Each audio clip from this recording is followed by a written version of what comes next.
Hello. Welcome, everyone. There's probably no one here, Emily, but I always say welcome to start with and kind of do this bit. If you are here and you have joined really early, then welcome. Thank you for joining.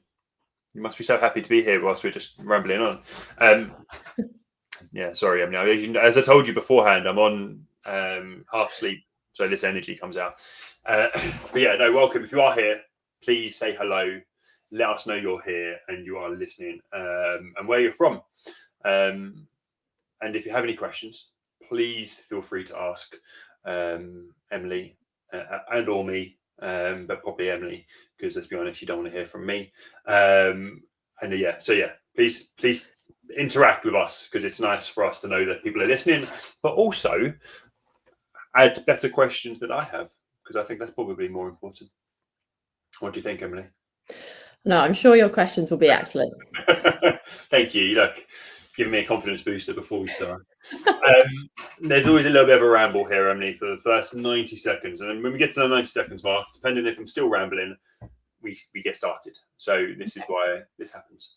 Look, we've got 10 seconds left. So just bear with us. Sure.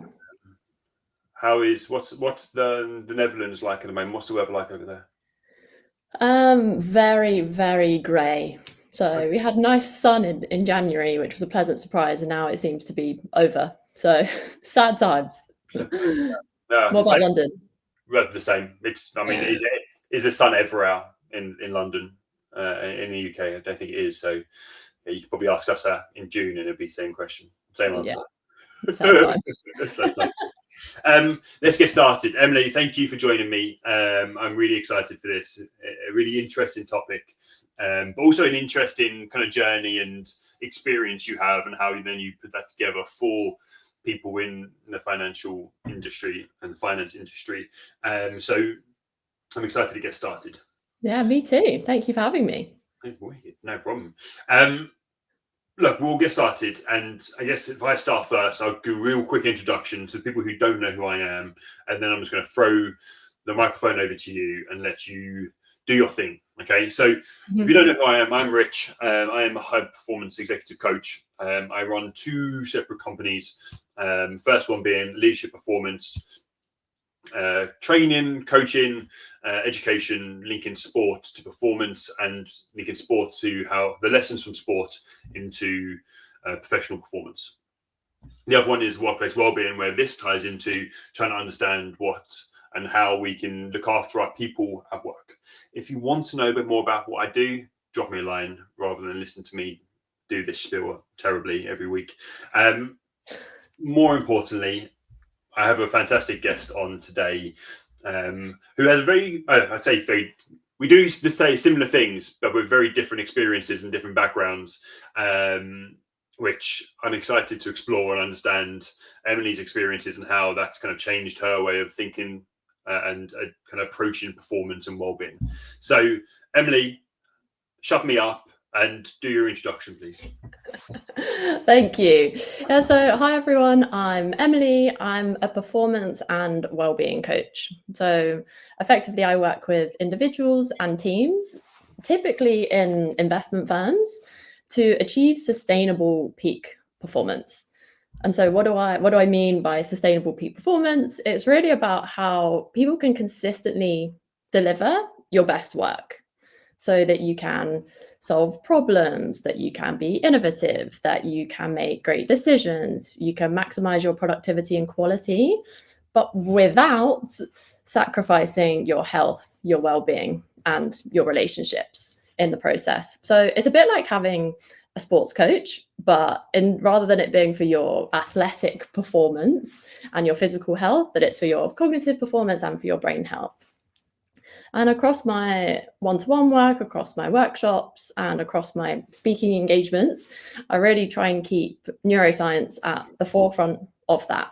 So what can we really learn from the science, and translating that into really digestible chunks that people can slot into their everyday, particularly with busy people in mind. How do you make that happen? And before setting up my coaching business, I worked in finance. So I worked in investment banking in London for 5 years, and then I worked in Amsterdam in private equity for another 2 years. So I experienced firsthand the highs that can come with that, but also the challenges that can come with working in a high pressure, high stress environment where you have typically long hours and high workloads. So I'm really on a mission to support those people in those high pressure environments to how they can feel, think, and perform at their very best to thrive at work, but also personally. Awesome. Thank you. We're going to dive into that journey in a bit more detail because I think that background and kind of seeing what that looks like and how some of the challenges there and what we can learn from that, I think sometimes the really good lessons for other people. So the finance industry, we know it's high pressure, we know it can be high stress, and it can be quite relenting. What are the real challenges that you guys go through, or you went through, probably a better term now, right? That you kind of really notice people kind of struggle with? Yeah, so I can speak from my personal experience and then also some of the key themes that I see with people that I work with.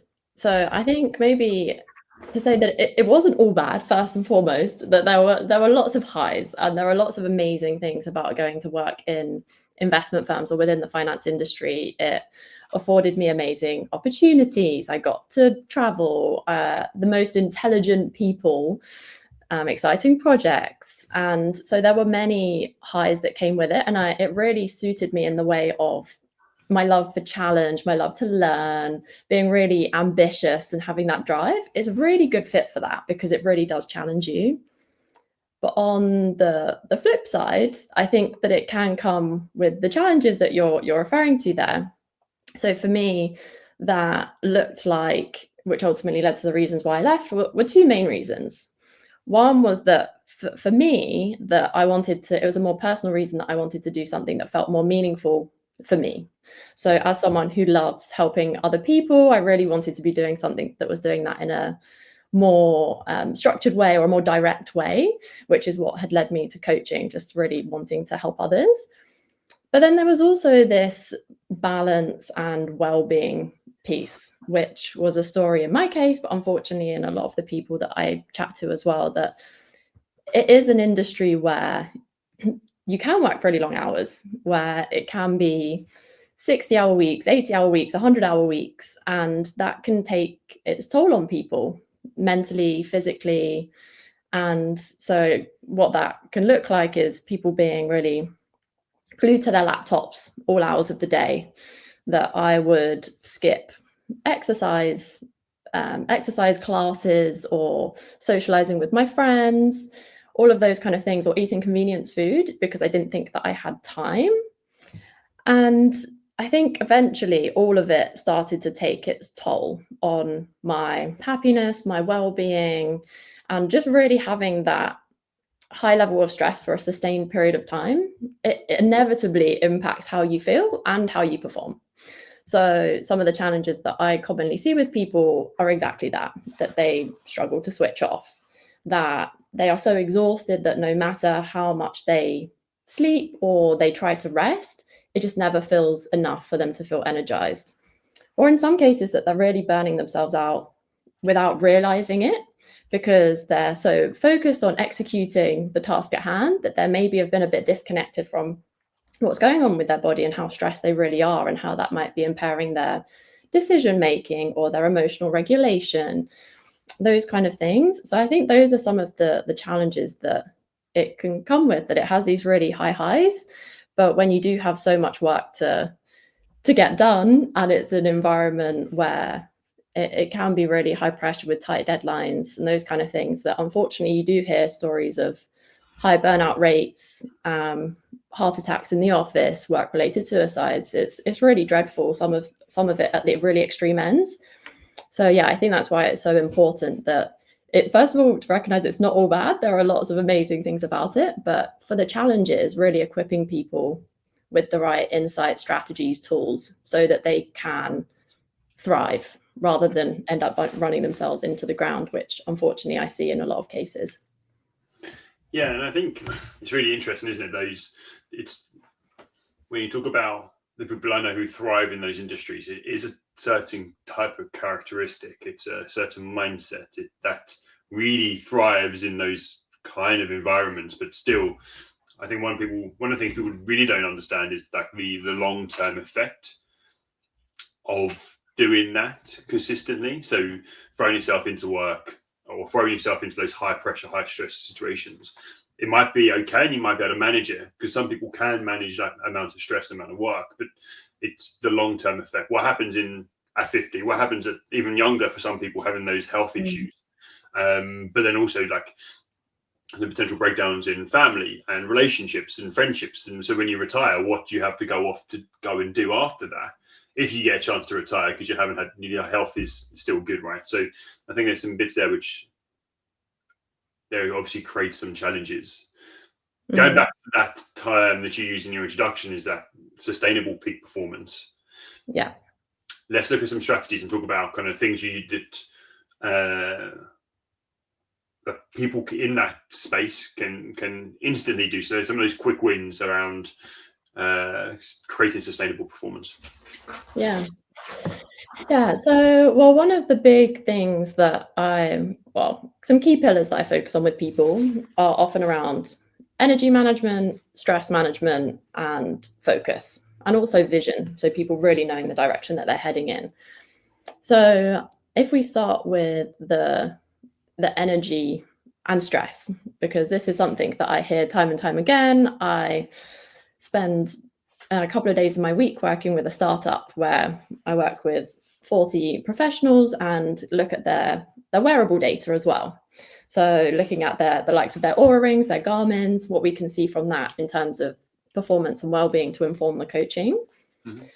And so some of the things here that come up time and time again relate to these stress and energy. So maybe they're a great place to start. And I think it's important to set the scene of why these are important topics, because I think, unfortunately, irrespective of what data sources you look at now, depending on what studies you look at, the numbers will vary slightly on how high the burnout rates are. But when you look at the global perspective, that it is, according to some studies, around half of workers that are experiencing burnout symptoms.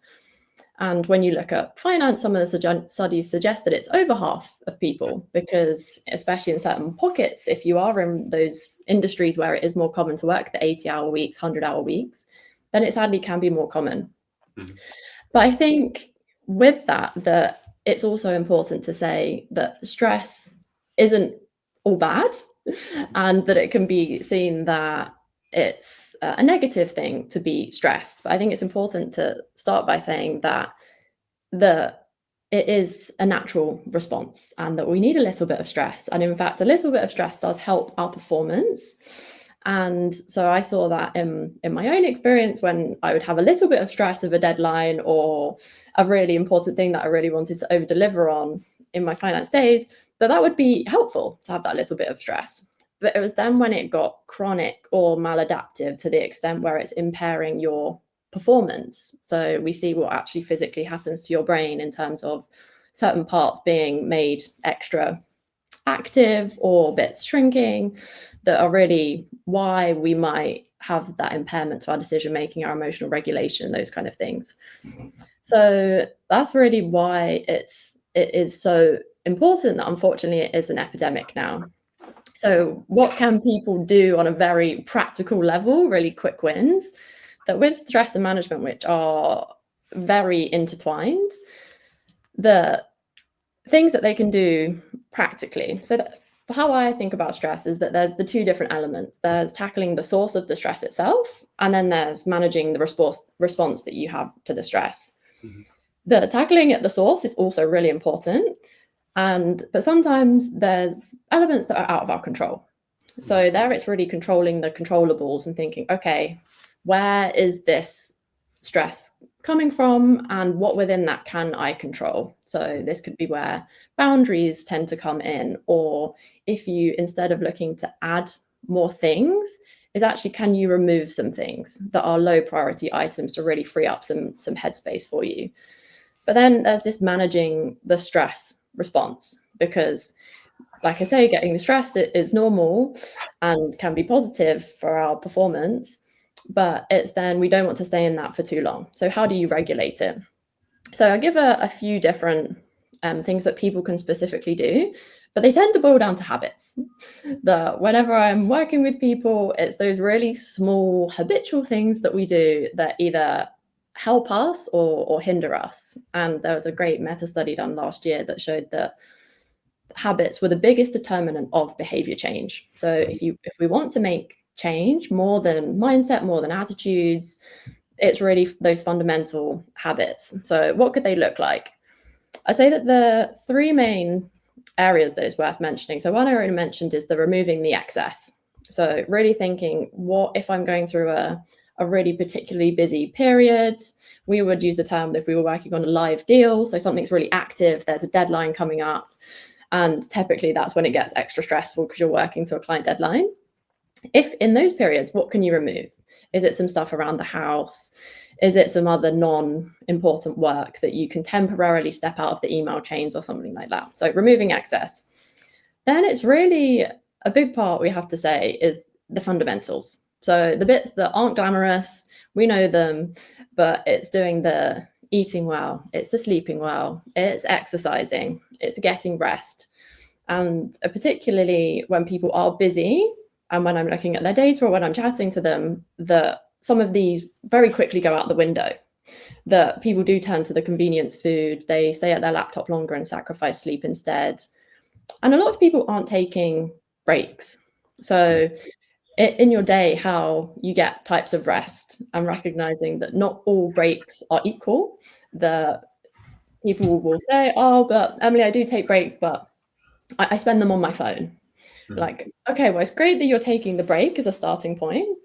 But when we think about the different types of rest that we need and talk about 7 different types of rest, so everything from physical to emotional to creative rest, and one of them is sensory rest. So it's a case of letting your brain breathe a little bit. So if you are staring at screens all day, using your breaks to stare at more screens is actually not giving yourself the rest that you need. So I think in terms of the fundamentals, taking breaks is really important in there. And these are all core elements of brain health effectively, which I think now is becoming more and more talked about, which is amazing, having come out of as one of the top priorities that came out of Davos recently, that people really recognizing that a lot of us are paid or rewarded for how well we use our brains. But even more than that, it's impacting how we feel.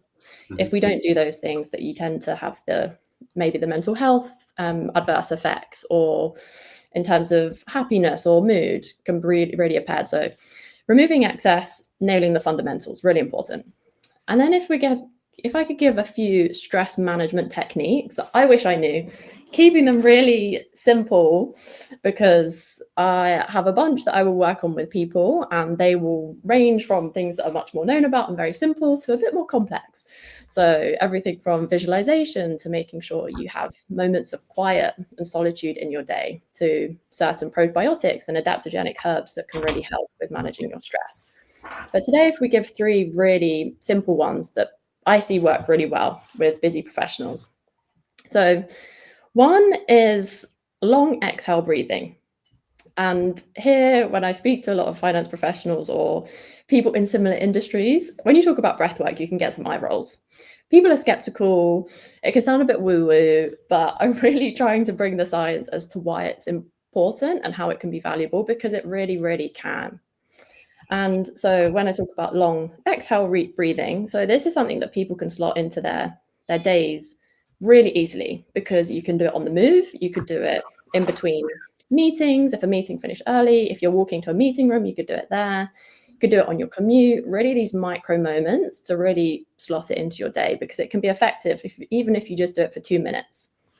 So what do you need to do? So it's long exhale breathing. So you are breathing out for longer than you're breathing in. So to keep it really simple, you can breathe in for 4 seconds and you can breathe out for 8 seconds. I'm repeating that for a few cycles of breath. Like I say, 1 minute, 2 minutes, you can already see an impact.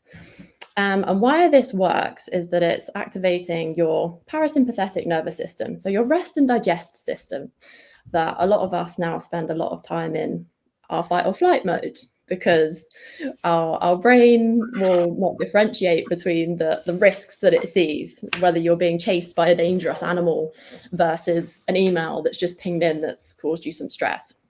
So that's why it's working. So it's allowing you to really down regulate and have that moment of calm. So, and to put into perspective the extent of some of this, so I'm a big advocate for wearables. So they're not for everyone. They, in fact, studies show that for some people it can cause them more stress because looking at the data. But for me, I have all sorts of gadgets for tracking my data. So I have my Aura Ring, but I also have an EEG headset. So it tracks my brainwaves. So yes, I'm definitely a nerd, but it allows me to do but it allows me to run experiments on all of these strategies that I work on with people to see, okay, what does it actually do quantitatively? And obviously it's about how you feel as well. But I think with the type of people that I'm talking to, finance people, consultants, they tend to like the data-driven approach. Mm-hmm. So before a recent workshop that I did, so ahead of the workshop, naturally I'm a bit more stressed just because you're getting the adrenaline pumping. But I did 5 minutes of breath work before, and my cognitive stress dropped by 37% in 5 minutes. Mm-hmm. So the impact can really be significant for only a few minutes. So yeah, that's something that people can really slot into their days. So that's number one. Number two, if you have a bit more time, doing something like body scan meditation can be really helpful. So the first, for the breathing, you only need 1 or 2 minutes. Here, if you have 10 minutes, great. Because it's really a mindfulness tool that helps to lower stress, boost your focus, and improve your emotional control as well. So it can be really powerful. And why it's worth doing is because it's activating a part of your brain called the prefrontal cortex, so the bit that's helping you to stay focused and make clear decisions, but it's also calming the part of your brain that's the amygdala, which is your emotional center, which controls strong emotions. So this can be really helpful. So really slotting this again into people's day, that people will tell me that they don't have maybe a spare hour, but people have a spare 10 minutes. You do. And if you think that you don't, then we need another conversation to figure out how you find those 10 minutes. But really finding a quiet spot, closing your eyes, taking a few deep belly breaths, and then scanning from your head to your toe with creative imagery. And there are apps that can support you with this as well, like Headspace, which can be awesome. And then the final one that I see works really well with people if they have, again, a little bit more time, so in between 10 and 20 minutes, is non-sleep deep rest. So this one isn't talked about as much, but it can be really powerful. So Dr. Humerman talks a little bit about this one. And it's really because you're getting into a state similar to really deep rest. So almost sleep-like state, but you're awake. Mm-hmm. So it's where your body and brain can really recharge, and it reduces your stress. So this involves you where you can sit or lie down in a quiet place, and you can find guided ones online. But it's effectively a combination of a couple of the methods that I just mentioned. There's a bit of breath work in there, there's a bit of mindfulness in there, but it can really not only reduce your stress, but also enhance your focus. So, I mean, for a finance professional or similar, where you really need that, this can be a great reset in your day. So thinking about nailing the fundamentals, removing the excess, and finding the stress management techniques that work for you. Here are a few, but people really need to find the ones that they can slot into their day and do consistently. Yeah, I think there are 3 areas to focus on, right? I think they're quite good areas. For me, the first one around the habits are just your foundations. Mm-hmm. Foundations, performance, energy, and kind of I always talk about it's the non-negotiable foundations. The happiest, healthiest, most successful people will have these foundations pretty good. Have you heard of the physiological sigh? Yeah, again, can be really powerful. Yeah, so automatic.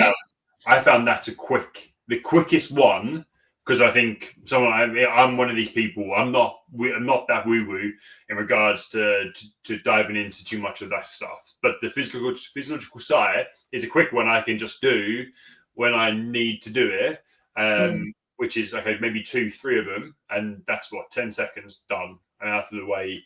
I'm in my next space, and I've kind of reduced that down, and you do feel and notice the difference. No, thanks for sharing that. The next bit I want to talk to you about is flow state. I know this is a big part of the work you do, and it's something which I'm fascinated by. And I was introduced to it, and for me, it's that recognition between sport and the fact that a lot of athletes, especially elite level athletes, and I think you get into it a little bit more. You get into it in team sports, but I think individuals. When I think of flow sport, I think of downhill skiing, that speed skiing. Because you have to do that visionary stuff first, and it's then just following all that vision, challenge, and focus. But that individual kind of focus stuff where you've had to do a bit of kind of vision work and kind of preparation in the mind, then you're just following that through in a flow state. But I might be completely wrong. So let me educate us into what flow state is and how you use that for professionals. Yeah, and I think what you mentioned there is a big part of it, that often when I ask people when they get into flow state, so if I ask when, maybe to define it so people can start thinking about when they're in it. So it's really that state of total immersion, deep focused, where you're so in the task that you're doing that everything else really melts away, where you might have been doing it for 2 hours, but it's felt like 2 minutes. So it's really where you're so in it and it feels amazing. It's typically something where you walk away and you have that high afterwards. And when I ask people where do they recognize that in their lives, a lot of people do tell me in sports. So a lot of people say running, cycling, grimacing at that. Things you have to enjoy. One is not one of those. Well, I'm with you. Running, cycling, other sports, but also creative things. So a lot of people will say if they play an instrument, or if they draw, or if they paint, those kind of things where you can just get so lost in it because it tends to be quite different from what people do in their day to day. But it means that people tend to experience it quite sporadically because they don't really know why or how they get into that state, and especially not so much in a work setting. So it's really thinking, first of all, what helps you to get into that state at the moment? Where is that? But recognizing the importance of why this is that, yes, it feels amazing when we're in that state. But the research also shows that when we're in it, that our performance is significantly amplified. So to give a few stats to bring that to life, it shows that there was a 10-year study done by McKinsey on executives and found that you were 5 times more productive in flow. 5 times is insane. Then there were other studies around creativity and creative problem solving, showing where it can be boosted from anywhere from a 40% increase to Stephen Kotler and his work have found that it can be as big as 400 to 700% increase in creativity, but also in speed of learning. So studies show that can be increased substantially as much as 2 times. So if you could learn something new twice as fast, which is crazy because we are all learning, irrespective of you're an intern, if you're junior, if you're super senior, we are all learning. So these combinations and others as well, so things like improving your decision making, it can the combination can be so powerful. But then the reason why I was so mind blown as I started learning about this was that not only does it elevate your performance, but it also reduces your stress when you're in flow state. So your stress is reduced, and some studies also show that it reduces burnout symptoms. So in terms of where we're at in terms of society now, where people are super stressed, burnout levels are incredibly high. Companies are aware of that, but they also don't want to not pursue great results and excellence. So this as a tool, as something that people can learn more about and use, is incredibly powerful because it can do both. It can enhance your performance dramatically and improve your well-being. Mm-hmm. So with that, and like you mentioned that it's used in elite sports, you'll often hear people in interviews talking about, I was so in the zone, they didn't notice anyone else around them, or time flew by. But it's also used by the likes of the Navy SEALs, elite people in business. So now that's why I'm really passionate about how do we share that to other people, rather than this just being reserved for the people that can pay a huge amount of money to get access to this information or are in the know.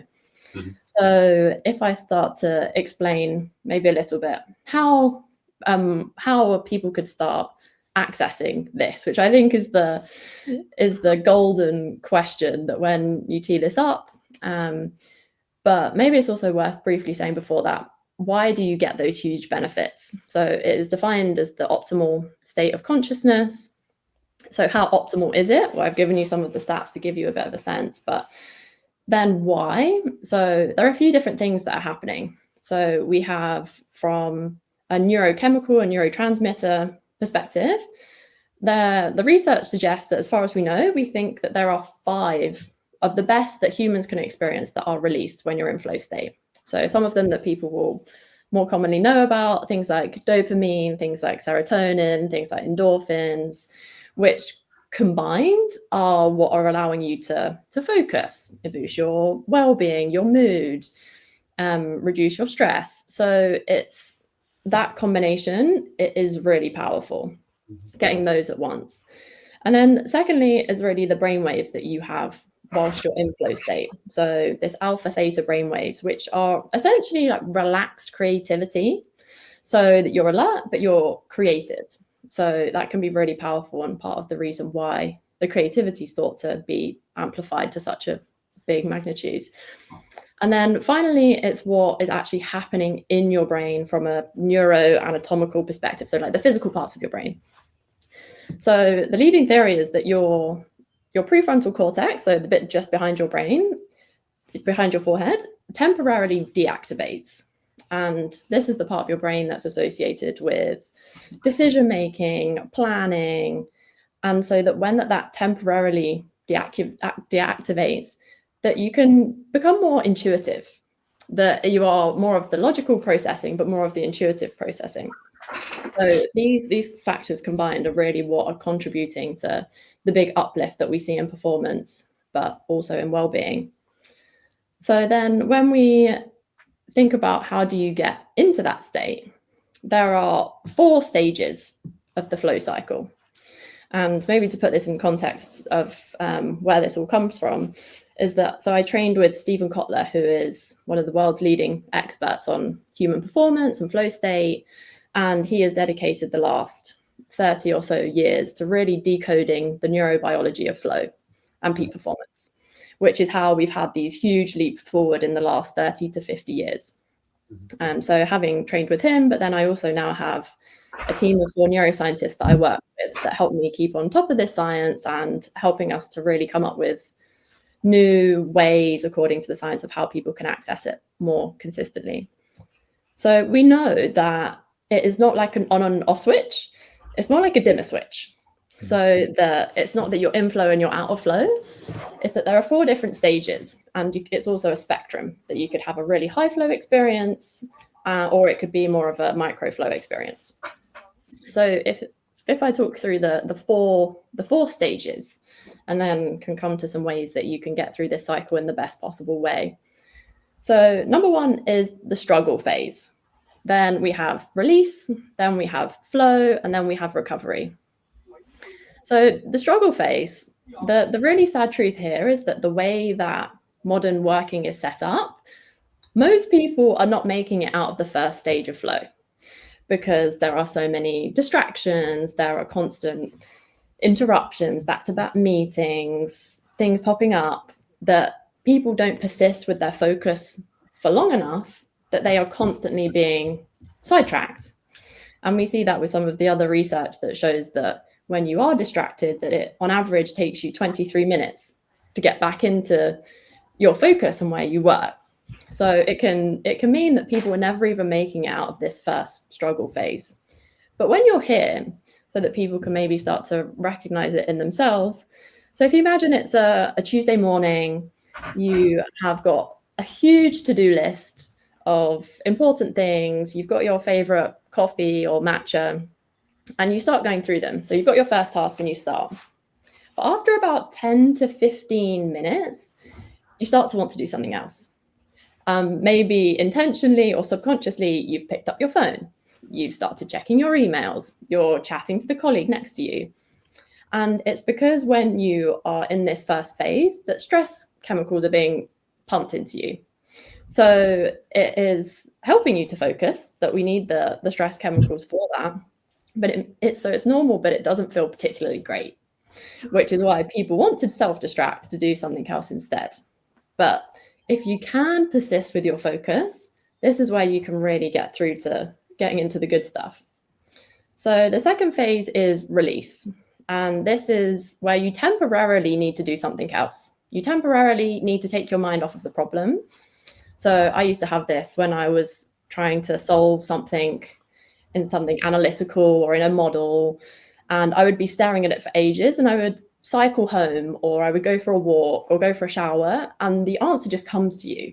Mm-hmm. So where you're really swapping your conscious processing for subconscious processing, mm-hmm. which is more efficient in terms of resources. So that here you need to step away temporarily, and that might look like going to the coffee station, going to the water station, going to the bathroom, doing a few of the long exhale breathing at your desk. So just doing something temporarily to get yourself activating your parasympathetic rest and digest system, because when you go into flow, uniquely, your two systems are in balance, your rest and digest system and your fight or flight. So you want to be doing something that is simple and soothing. So it could be the breath work. If you're at home, maybe it's some stretching. It could be certain types of music that works well for you. So different things will work for different people. Driving. I find driving, I have all these ideas. Yeah. Mm-hmm. Yeah. No, because there are also less distractions there, I guess, as well, right? That you get in the zone because you can't be on your phone or do something else.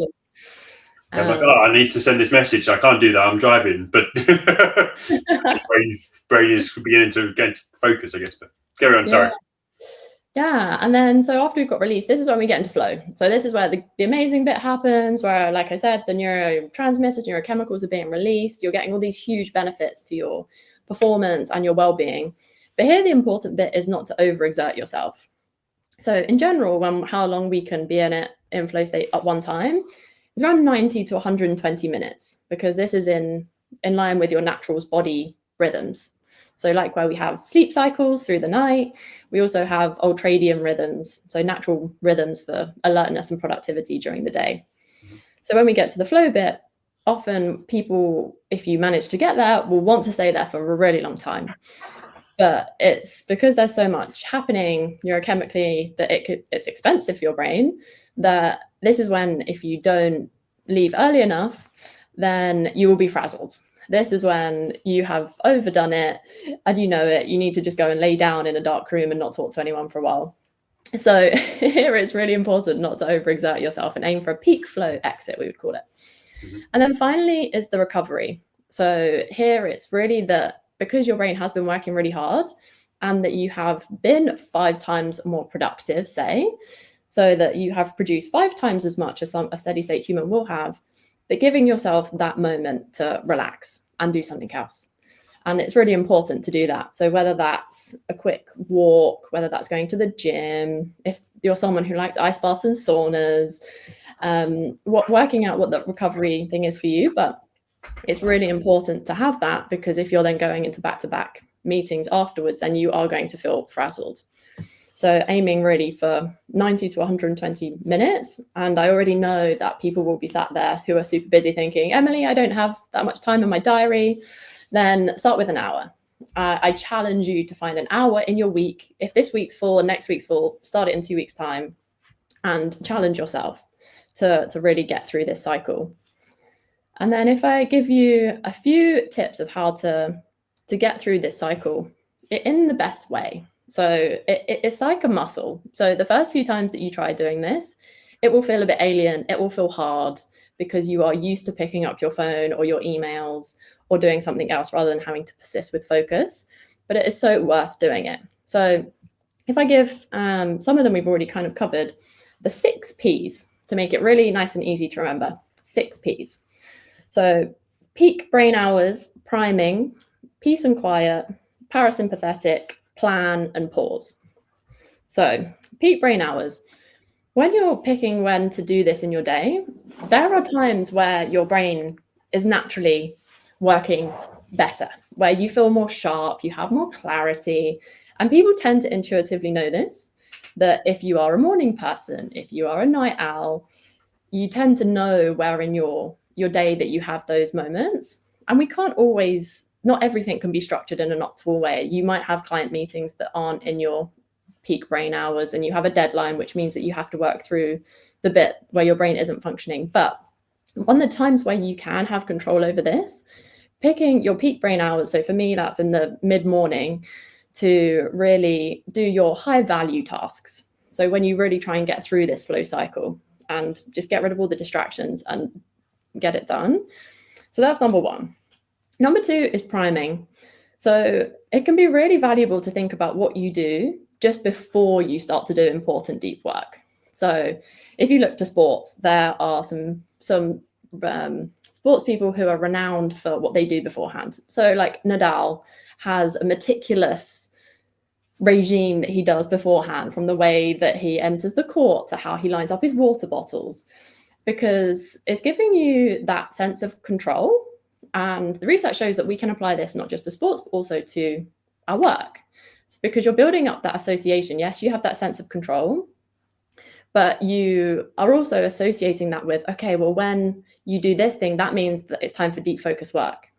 So figuring out what that can be for you. So for a lot of people, that is going to get a coffee, that is going to get a water, going to the bathroom, then coming back, maybe putting your noise cancelling earphones in, closing down all of your applications that you don't need open, and spending a minute thinking about what you need to do in this hour.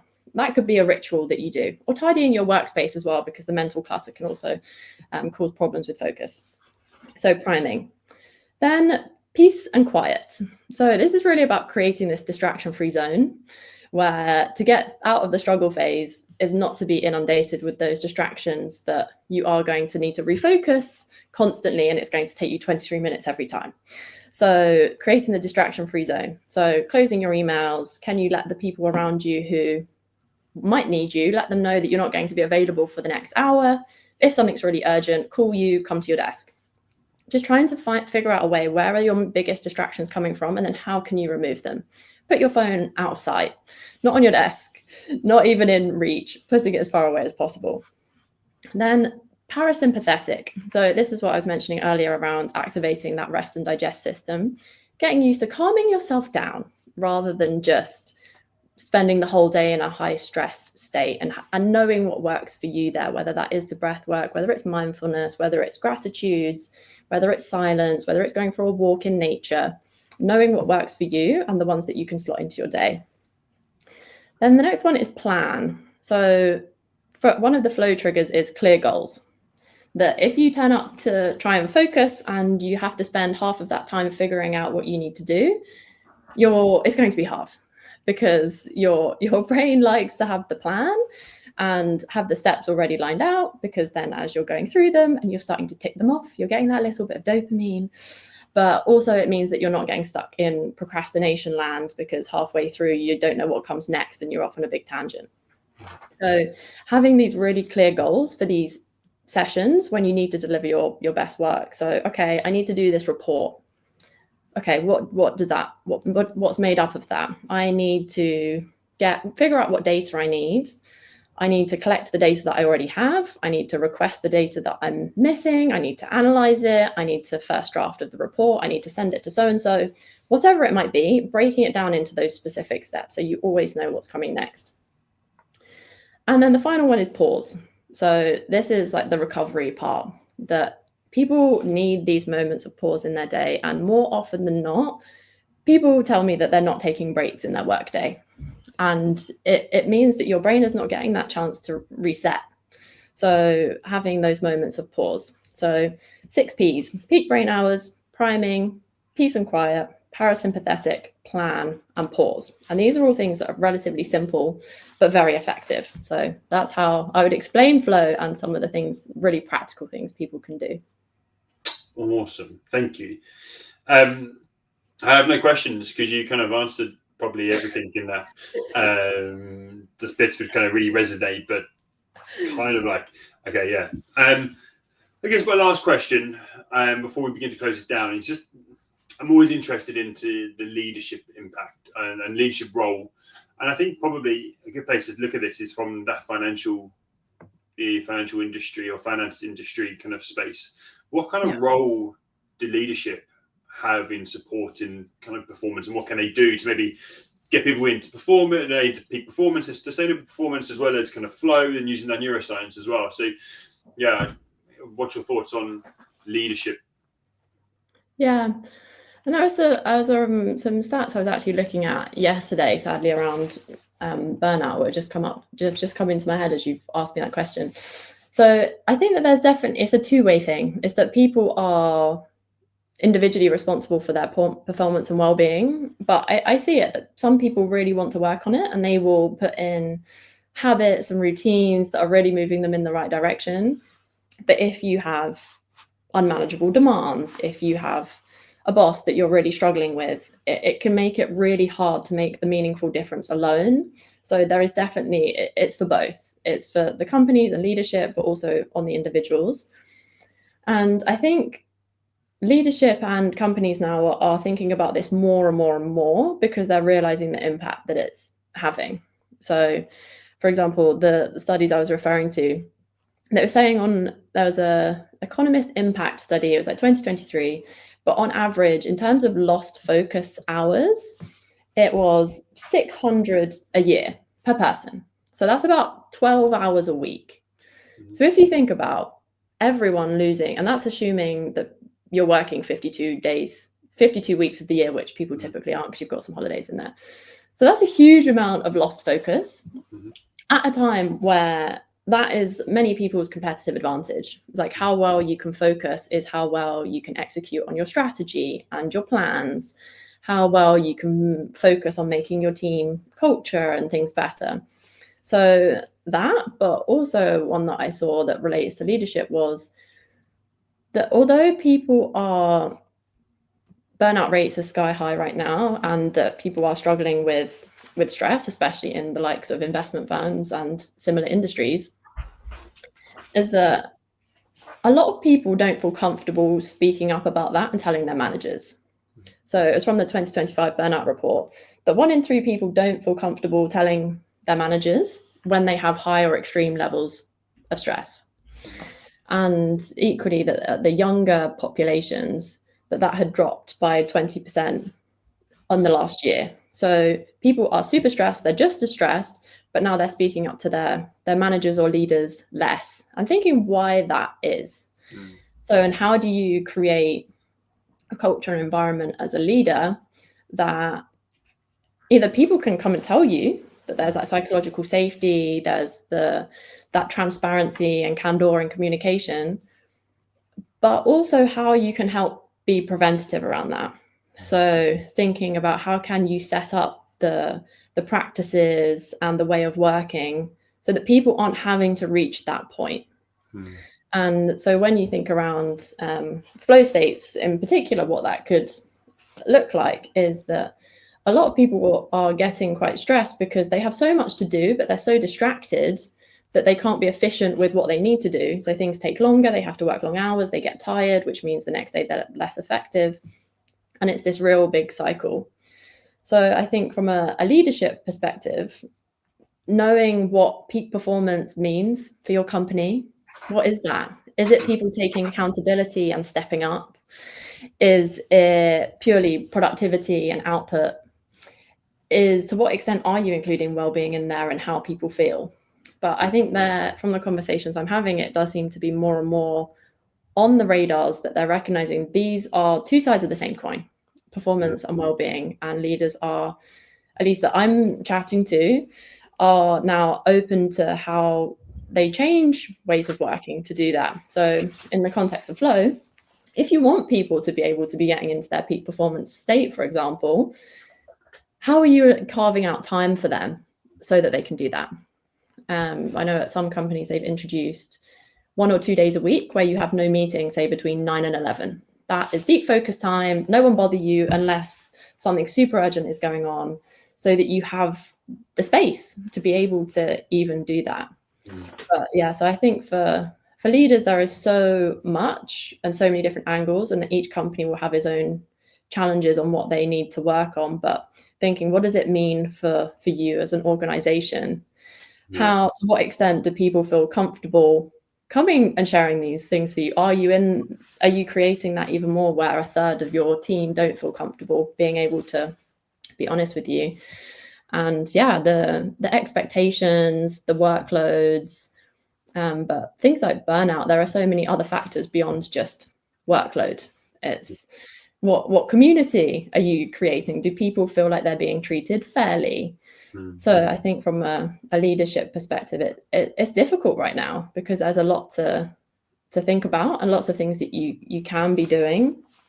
But really thinking what are the high value things, and using the data and trying being as preventative as possible, so that you're not just seeing people as a production engines, but that if you treat them well, they're actually going to do their best work anyway. Yeah. I think when I was listening to you there, I was thinking the 3 or 4 different points I think it's important that leadership have in place. And for me, that looks at like, okay, are you sharing the knowledge around flow state and stress? So are you sharing knowledge? Are you being a really good role leader? So are you kind of leading by example, creating those environments, setting boundaries, putting yourself in positions where you can get into flow? Also, maybe even talking about that as well. Are you encouraging people to do it yourself? So encouraging, and then creating that space for people to go off and do that as well, right? So I think there's some really good points there, which leadership can go off and kind of and do to encourage people to get into flow states, but also be a better leader as well, right? Yeah, and I think it's important to say that flow state isn't just for individual contributors, that it's not only when you're doing your own work. You can have group flow. So you can have it in your team meetings, you can have it in your client meetings. Yeah. But if you're not creating the right environment for people to be able to do that, so another simple thing that leaders can be doing, that there are a lot of unnecessary meetings and things that are taking up people's time, or you join a meeting and there's not a clear agenda. So if you are the person, if you're the leader leading the meeting for your team, having that really clear agenda, going back to flow trigger of being clear goals, thinking, what do we need to achieve in this meeting? Why is this important? Because then you're tapping into a collective goal, a collective vision, which is another flow trigger. If you are then thinking, for your people, how do you make sure that you are giving them the right amount of challenge in what they do? So for some people, their skill level might be higher. So for them to be able to do their best work, the challenge level needs to match their skills. And equally the reverse, that it needs to really be matching there. So thinking around how you address that in meetings, how in meetings you create equal participation, which again is another flow trigger in a group setting. And finally, another one is immediate feedback. So if you are a leader in your meetings and you've set out this agenda, you know what you're doing, you know why, so everyone's on the same page. At the end of the meeting, did you achieve that objective? Or was there unnecessary time? Did you go off and actually talk about something completely different? So immediate feedback is another flow trigger because it's allowing you to really iterate and see, okay, did we achieve what we set out to do? So I know that there are a lot of people who sit in a lot of meetings, so important to know that you can get this with other people there, and there's huge value in doing that. So thinking around how you set up meetings, how you treat other people, is maybe another practical thing that people can look at. Yeah, I love that. Emily, thank you. Before you go, I want you to wrap this up, and I want you to give the audience 3 things that they can do. Really quick, simple, kind of 3 top tips for people listening. Yeah. Okay, 3 top tips. I'll recap some of the ones that we've discussed. So one of the biggest game changers for me and for other people has been this understanding your peak brain hours and aligning your work with them as much as possible. It's not always possible, but as much as possible is number one, because there was research by the Flow Research Collective that showed that you are four times as productive. So 4 hours in your trough when you're not in your peak versus 1 hour in your peak. So it's a 1-to-4 ratio. So it's really worth spending the time to figure out your peak hours and doing your most high impact work then, not your emails and admin. It's number one. Number two, keep it simple, not a flashy one, but thinking about the fundamentals, using this as a moment to reflect on where do you have room for improvement in how you sleep, how you eat, other things you consume, exercise, because whether or not you're thinking about it for self-leadership purposes, but also as a leader, we know that more sleep-deprived leaders are seen to be less inspiring.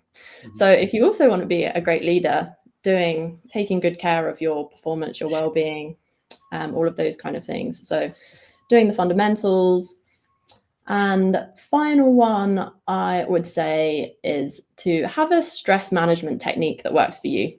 So I've given you a few here, there are a bunch more, but when you're working in these high pressure industries to really stay afloat, I think that you need to have tools in your toolbox to be able to do that. So working in your peak brain hours, nailing the fundamentals, and having stress management techniques in your toolbox. Yeah, love that. Emily, thank you so much. I appreciate your time, your knowledge, your sharing of experience, etc., etc. And I think it was a really great episode. I hope everybody else enjoyed it. Where can people find you? Yeah, so I'm most active on LinkedIn. So people can find me on LinkedIn, give me a follow there.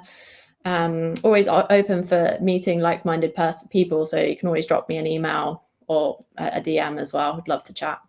Wicked. But for everybody else, thank you for joining. Really appreciate it. Hope you enjoyed it. We've got another one next week with Faris talking about the success equation, which is a really interesting equation for businesses and teams. So yeah, come make sure you come join us.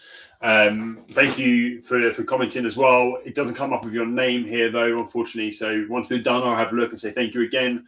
But make sure you follow both of us and keep up to date with what we're doing. But for everybody else, take care, have a lovely week, and speak to you all soon. Emily, stay where you are. Okay, thank you.